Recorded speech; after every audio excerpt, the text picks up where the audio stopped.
I've read very few westerns in my life, but I can say that this is one of the best books I've ever read. Like out of all the books I've read. And that's saying something because I've read a lot of really great books, but Lonesome Dove is it's a lot of things. It's a love story, it's an adventure. You have you have heroes, classic heroes who fight the elements as well as very clear-cut villains. It's an epic of the frontier. The Just as the synopsis says on the back, it's the grandest novel ever written about the last defiant wilderness of America.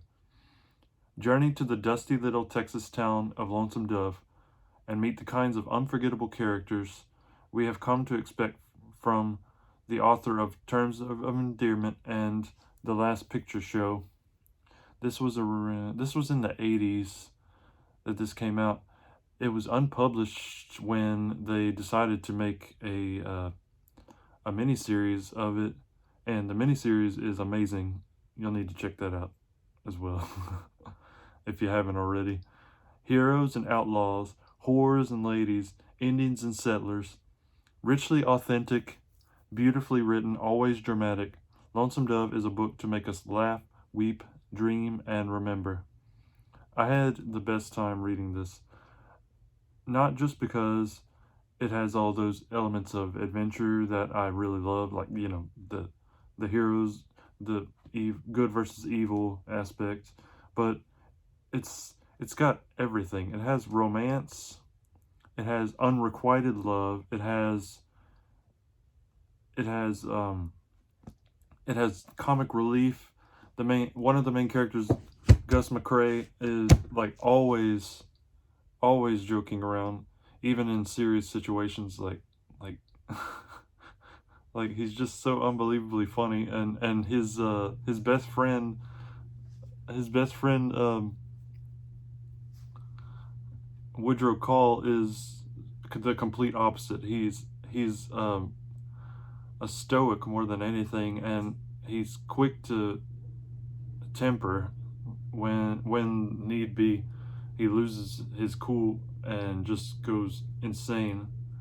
Like if you read the books or watch all the movies, there's at least 3 or 4 instances of him completely losing it and wailing on somebody because he sees there's an injustice being done. He's a just like Gus. He's a righteous hero. They just have different ways about going about uh, fighting injustice. Gus, he's more of someone who uses words to get out of situations, but he can still handle himself in a fight. He's very good with a pistol. He's a marksman. Gus is, and he's these characters are not perfect. That's the point. They feel real because they all have different aspects of their personality that may not come across as you know entirely virtuous, but they're still trying to do the right things, and they grow as characters. They go through so much hardship because this really is about the what was difficult about being a cowboy back then. And these two men are ex Texas Rangers who now own a cattle ranch, and they're driving their cattle to Montana. That's pretty much the main story of the novel, is them trying to get this cattle to Montana, and there's all kinds of things that go wrong, and there's subplots that that may not seem on the surface to have much to do with their story, but they do end up tying in somehow, and it's as epic a western as you can possibly find. It is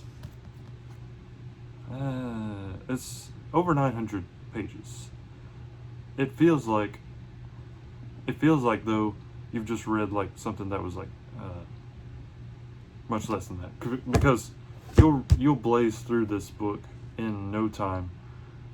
I don't think it took me more than 3 days to read this. I was nonstop reading this. This is one of those books that you can't put down. And the miniseries, just like the book, is one of those stories that you get immediately hooked into, because they very faithfully adapt the book into the miniseries. It's in 4 parts, and they actually the station, I believe it was CBS, they didn't have a lot of faith in the miniseries when it first came out. That's why they aired it over 4 days, because they didn't think that the ratings would be that high, but the ratings ended up like blowing through the roof. Like, not even the Oscars get those kind of ratings anymore. But yeah, this book is one to put on your list. And I'd also recommend the other books in the series. There's Streets of Laredo, which takes place after this novel, and it's about I don't want to give too much away. Anyways, that one's after this one. Comanche Moon is a prequel to this one, and which takes place not that long before this one. I want to say like 15 years before this one. And then there is Dead Man's Walk, which takes place much further in the past. It's Dead Man's Walk is about Gus and Call's first Texas Ranger job, going down the Santa Fe Trail. And every one of these books is very compelling, is very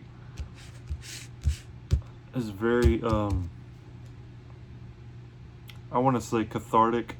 I always felt a feeling like I was reading one of the great American novels when I read one of these books. And it really is true.